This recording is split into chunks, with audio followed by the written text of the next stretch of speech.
Tifa Uziatia Suma atau Dr. Tifa kembali menjalani sidang lanjutan pra-peradilan kasus ijazah Jokowi dengan agenda mendengarkan pembacaan kesimpulan di Pengadilan Negeri Jakarta Selatan Rabu siang.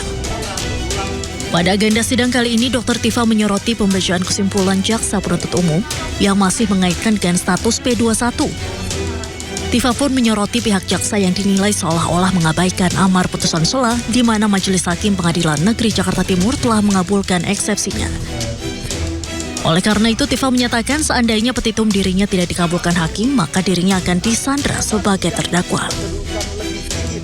Dan bahkan tadi kalau saya mendengar kesimpulan di termohon itu tetap mendasarkan kepada P21. Jadi mereka itu membawa kepada seakan-akan sidang itu tidak pernah terjadi gitu loh. Sidang yang terjadi di PN Jakarta Timur 4 kali sidang dengan beban biaya begitu besar dari negara itu dianggap oleh jaksa itu seakan-akan nggak ada. Bahkan amar putusan pun juga dianggap oleh mereka seakan-akan tidak ada. Mereka menyiratkan bahwa ini kembali lagi ke P21. Padahal ini kita sedang menghormati sebuah proses hukum, prosedur hukum yang betul-betul kita menghormati apa yang ada di KUHP, apa yang ada di KUHP. Kalau seandainya peradilan ini tidak memutus apa yang kami minta dalam petitum kami, artinya saya disandera sebagai terdakwa dengan sewenang-wenang, dengan semena-mena, tanpa hukum gitu loh. Di luar hukum, tidak ada koridor hukum apapun yang memberikan fasilitas kepada saya untuk disandera sebagai terdakwa ketika amar putusan dari PN Jakarta Timur itu sudah diketok palu oleh hakim gitu ya. Jadi selanjutnya sidang putusan pra-peradilan Dr. Tifa akan digelar pada hari Jumat 21 Agustus 2026 mendatang. Dari Jakarta, tim liputan Rai News melaporkan. Pemirsa, sidang pra-peradilan Jilid 4 Roy Suryo kembali digelar. Agenda sidang adalah pembacaan duplik dari termohon dan turut termohon serta pemeriksaan ahli.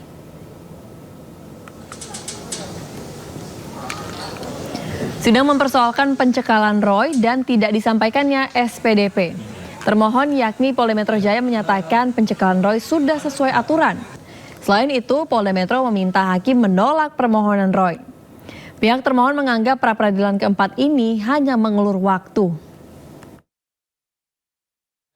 Jangan menersangkakan orang sembarangan dengan menggunakan pasal-pasal yang gila-gilaan, yaitu ancaman hukuman 8 tahun 12 tahun penjara. Padahal masalah pokoknya adalah ada orang yang merasa tersinggung, merasa terhina.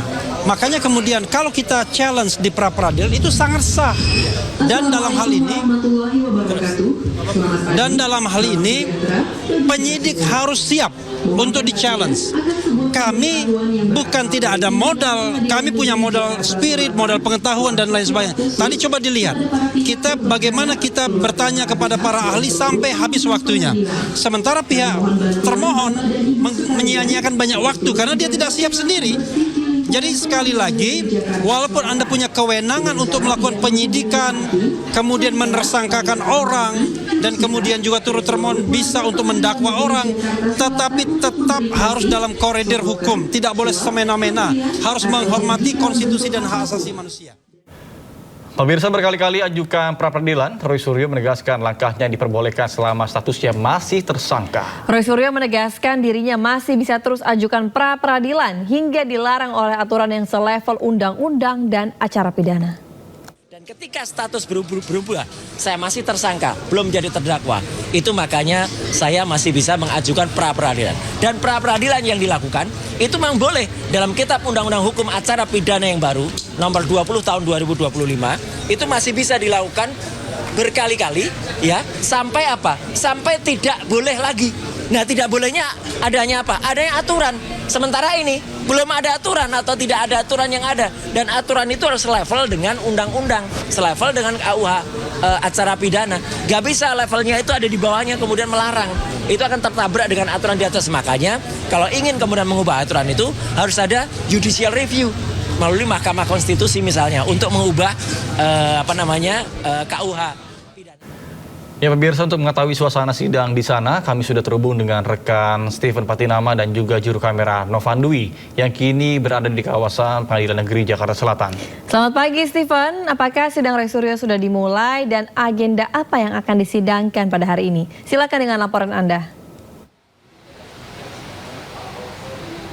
Baik, selamat pagi Lala dan juga pemirsa. Memang untuk hari ini merupakan lanjutan begitu dari sidang gugatan pra peradilan keempat yang diajukan oleh tersangka dalam hal ini Resuro terkait kasus dugaan pencemaran nama baik dan juga fitnah ijazah palsu Presiden RI ke-7 Joko Widodo. Memang hari ini akan kembali digelar begitu atau dilanjutkan setelah pada kemarin atau hari Rabu kemarin memang telah dimulai begitu agenda berupa pembuktian, maka hari ini kembali akan digelar di Pengadilan Negeri Jakarta Selatan masih dalam tahap agenda pembuktian, di mana hari ini akan menghadirkan seorang ataupun dua orang saksi ahli dari pihak terlapor dalam hari ini yaitu Polda Metro Jaya dan juga turut terlapor dalam hal ini adalah pihak Kejaksaan Negeri Jakarta Selatan. Jika pada kemarin dalam sidang pembuktian juga diberikan waktu bagi pihak pelapor yaitu pihak Resuro untuk mengajukan dua saksi ahli, di mana kemarin salah satunya adalah ahli hukum pidana yaitu Profesor Didit yang sempat terlibat ketegangan begitu dengan pihak terlapor dan juga turut terlapor yaitu Polda Metro Jaya dan juga Kejaksaan Negeri Jakarta Selatan. Untuk hari ini memang agendanya masih dalam tahap pembuktian, di mana nanti akan mendengarkan keterangan ataupun saksi-saksi atau kesaksian dari pihak saksi ahli yang akan dihadirkan oleh pihak Polda Metro Jaya ataupun turut terlapor pihak Kejaksaan Negeri Jakarta Selatan. Dalam hal ini nantinya akan dibuktikan begitu apakah status ataupun pencekalan terhadap Resuro telah memenuhi hukum dan juga apakah SPDP yang dipermasalahkan oleh pihak Resuro memang sesuai aturan hukum begitu. Itulah yang akan digali pada hari ini, sama seperti yang sidang kemarin yaitu pihak pelapor yaitu pihak Resuro mempermasalahkan status pencekalan terhadap Resuro dan juga tidak diberikannya surat SPDP kepada pihak Resuro ataupun pihak pengacara. Begitu, kembali ke Anda. Baik, terima kasih Stephen Patinama dan juru kamera Dila melaporkan langsung dari Pengadilan Negeri Jakarta Selatan. Selamat bertugas kembali. Pemirsa, kelompok bersenjata membakar sejumlah kendaraan untuk memblokade ruas jalan di Meksiko. Informasinya usai jeda. Pemirsa, meskipun menegaskan tak terkait dengan barang bukti, tim kuasa hukum Febri Adriansyah meminta sitaan emas 74 kg dan uang miliaran rupiah dikembalikan ke tempat asal. Namun terkait dengan kepemilikan barang bukti tersebut, prinsip dasar tuntutan hukum Febri bukan ke arah situ. Ini saya juga penasaran, Mas.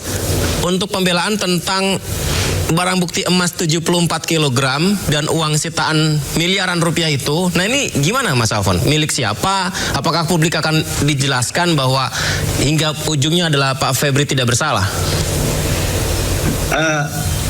Prinsip dasarnya nggak di situ. Prinsip dasarnya adalah pada saat ini apakah memang